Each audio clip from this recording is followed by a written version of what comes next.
How much are you willing to pay for inner peace? I guarantee that by the end of this podcast, you will be of the opinion that the price is too high. I decided to produce this podcast because I'm reading a book called The Ego Tunnel, and in there were some comments about the size of the, whatever you want to call it, spiritual self-help market. It's a multi-billion pound market. It's huge.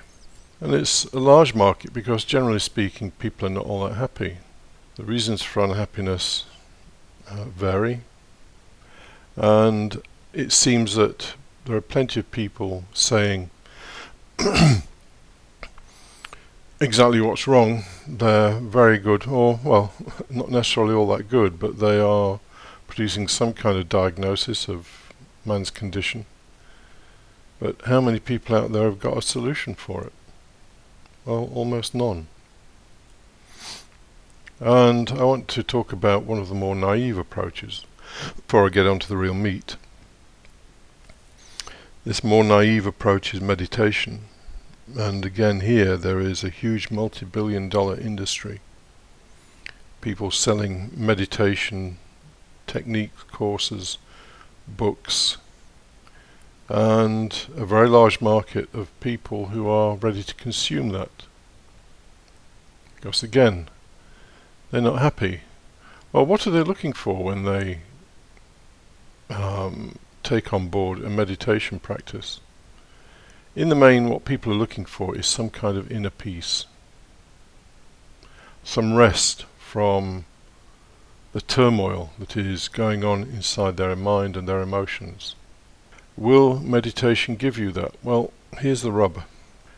If you sit in meditation for half an hour or more, and you've been doing it for a while, then certainly the inner chaos will calm down, and you'll experience some degree of peace. It's relative, not complete peace. People think they can stop their thoughts, but actually you can't stop your thoughts. You can calm them down. People liken it to some kind of mixture of water and mud or something. And when you let the bottle or container that's got this in it just stand for a while, then the mud will sink to the bottom and you'll get clearer water at the top. Well, it's a nice analogy, but the mud is still there. It may be at the bottom, but it's still there. So meditation will give you this, and maybe you get to the point where you get some quite nice physiological effects. The release of serotonin is one of those, and endorphins. It's just like eating chocolate. It will make you feel good for a while. The problem is that within 10 minutes of coming out of your meditation, you'll be feeling harassed and on edge and anxious again, or whatever emotions were bothering you before you went into meditation. So meditation is not a solution for most people, in fact virtually all people, if they are looking for inner peace. And of course we see all the glossy advertising, people sat in the lotus position looking as though they are in nirvana. Are they there? No, they're irritated by the guy who's taking the photograph, wishing that he'd do the shot that he's happy with, or whatever. And if you decide that you want to meditate all the time, if you've got the luxury of sitting there half the day, you'll find in the end that meditating too much is like sitting in your own excrement. It gets very hard to express, but it gets kind of messy. The only word I can use. So how do we get inner peace, some inner silence? Well, the reason you don't have peace peace of mind, inner silence, is because you have desires. And there's an excellent book written by a character called Valentin Tomberg. He was someone who knew Gurdjieff, and he broke away from Gurdjieff because he thought that Gurdjieff's practices were a little bit on the dark side, and I tend to agree with that actually, but anyway, it's another topic. And he wrote a book called Meditations on the Tarot. Now, this isn't, the usual use the tarot for saying what someone is, or saying what is going to happen to someone in the future or anything like that. This book is a very deep book, and in the very first chapter of the book, he states that all the saints and all the great mystics all agreed on one thing, and that was meditation is of no use until the desires have been calmed. So then we say, well, how do we calm the desires? So let's just say what desires are. Clearly you have desires that arise from your body: thirst, hunger, sex, sleep. Then you have desires that are stimulated by your imagination. Excessive money, the next holiday is going to be the best one you've ever had. Material things, a nice big car, and so on and so forth. Desires pretty well all stem from the will to life, the need to survive. I'm not going to go into that in this podcast, I covered it in others. But basically, all these desires, while they're active, are going to drive you, and they will not leave you with any peace of mind. Desires are like a tyrant. They'll keep pushing you, and they will keep you engaged in life and chasing things, because every desire implies lack. Clearly, if you're thirsty, you lack water, so you go and get water. If you want a nice big new car, then it implies that you're not satisfied with the car you have at the moment if you got one. So it implies a lack of satisfaction. So desires are always, in a sense, painful, because they come from a sense of lack. Now, one of the best people that has treated this is Arthur Schopenhauer.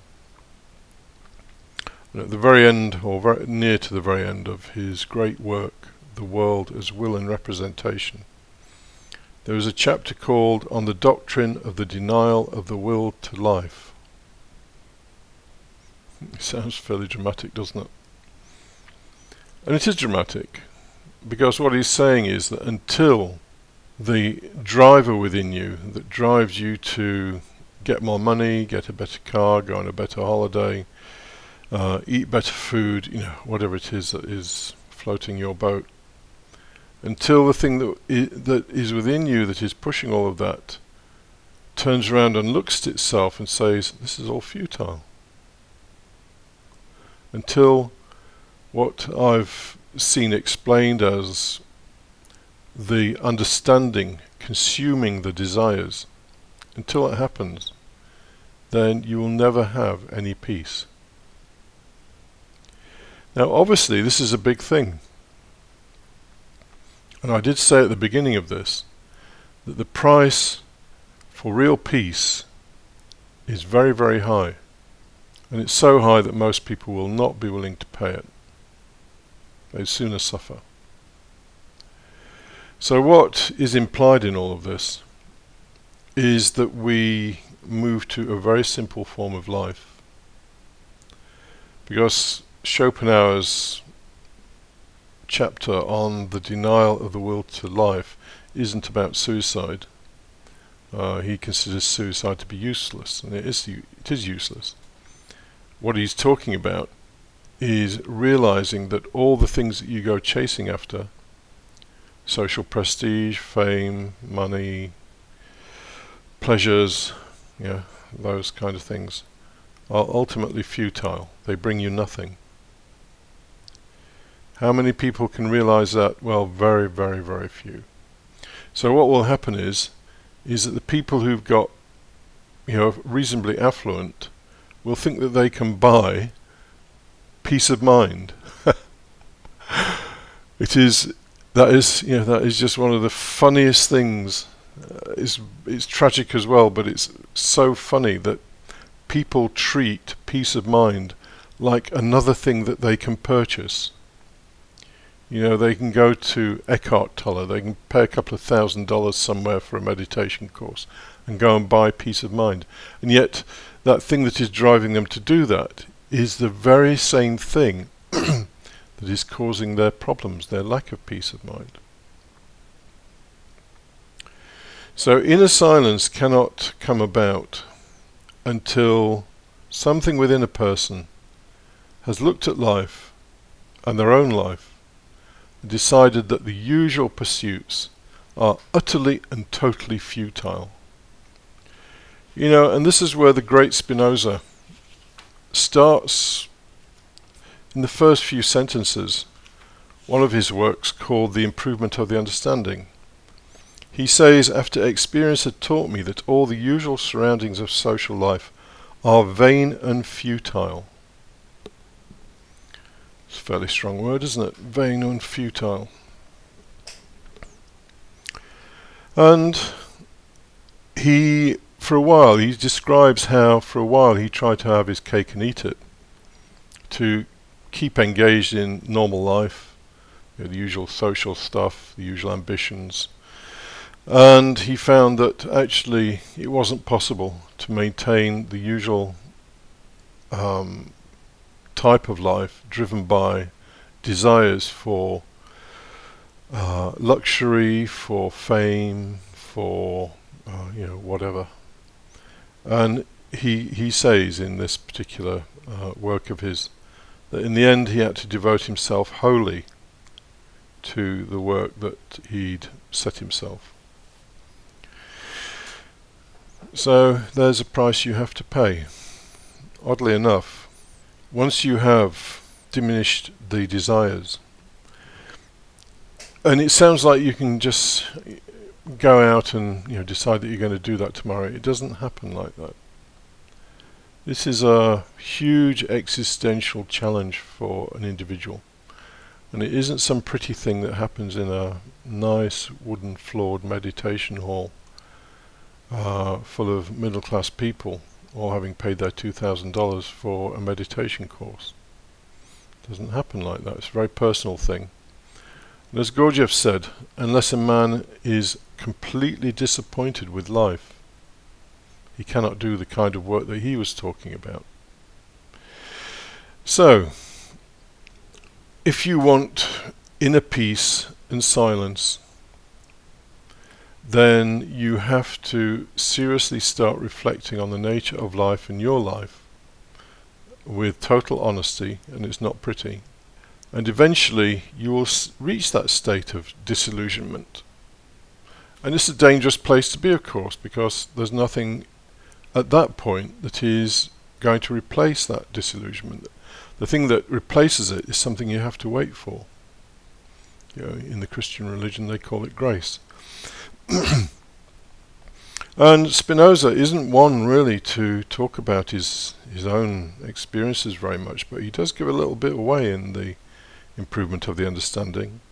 When he says that experience had taught me that all the usual surroundings of social life are vain and futile, when he said that, you can imagine how he arrived at that through disappointment, through being disappointed with the things that people usually chase, which he categorizes as riches, fame, and pleasure of the senses.